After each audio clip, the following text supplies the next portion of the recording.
I am a 29-year-old male. Last night, I went to sleep at around 1. Around 2:30 a.m., I suddenly woke up and felt something grab my left shoulder, around the scapular area. I lost my shit. Got up and remember crying out loud and trying to get the thing off my back. I started pushing it and fighting it, but it was attached too strongly.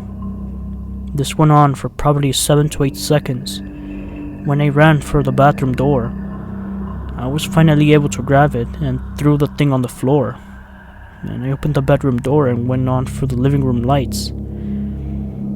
I never had the courage to look at it. I didn't exactly remember the texture of the thing, but it felt like something shadowy, smooth but solid. At first I thought it was a snake. I went to the back of the room after a few minutes when I was a bit calmer. There was nothing in the room. I could still feel its grasp on my back for the next 10 minutes, so I know it wasn't just a dream. I called my girlfriend and talked to her for about 2 hours before I was able to get a lot more calmer and went back to sleep.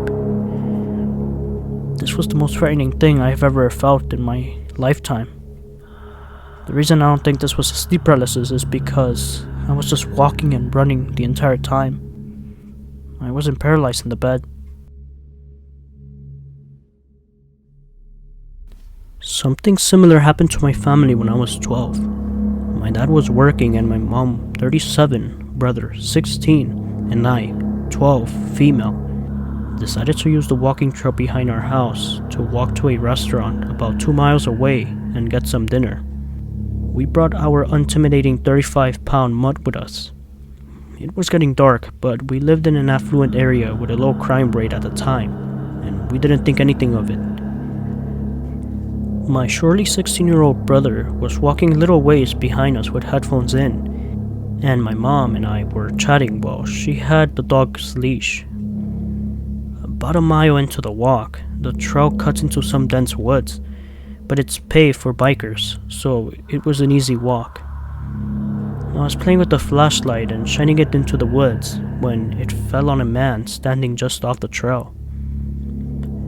The man was wearing a black shirt and black shorts with black shoes and a high white top socks. The weirdest thing was that he had his elbow and forearm over the bottom half of his face, obscuring it.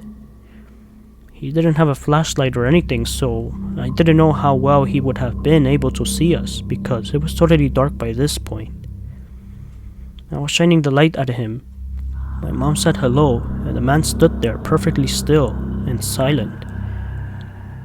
My mom said, "Leave us alone," and he didn't move. My mom said, "I'm calling the police," but there was no cell reception on that part of the trail. She picked up her phone and spoke as if she was on the phone with a dispatcher, and the man still played perfectly still, staring at us. My mom said they're on their way, and the man started doing a strange snuffling run towards us. My brother, he was already well over 6 feet in high school, stepped out in front of us into the beam of the light, and the man abruptly stopped, with his arm still obscuringly at the bottom of his face. He very slowly turned around and very slowly started to shuffle in the other direction on the trail. Given that my brother had headphones in, the man would only have heard only 2 female voices. I think that he was scared off when he realized there was another large male with us. It was terrifying, but if I can remember correctly, we called someone to pick us up from the restaurant and drive us home with our food. We never walked on that trail after dark again.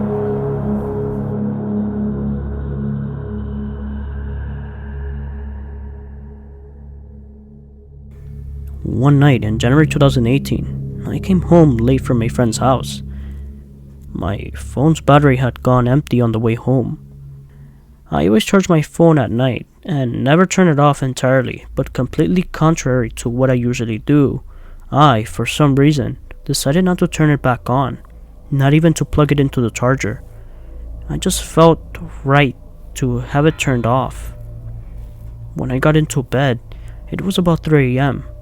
and for some reason, I decided to lay flat on my back and wrap the edges of my blanket tightly under me. then folded my hands together on my stomach, looked up towards the ceiling, and lie completely still. It doesn't need saying that sleeping position I hadn't ever taken before, but I fell asleep that way, feeling rather peaceful. The next morning, I turned on my phone back on and received messages from my mom, asking where I am and why my phone is off. She informs me that my grandfather died at 3 a.m. last night.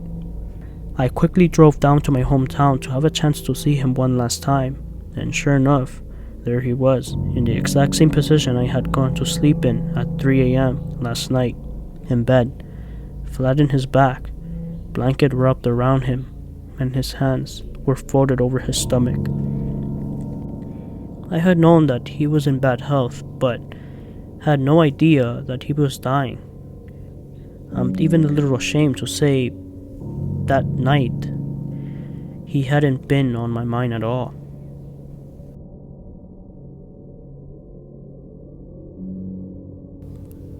Right around high school graduation, I was sitting in the living room at 1 or 2 a.m. when I saw headlights and heard a thud.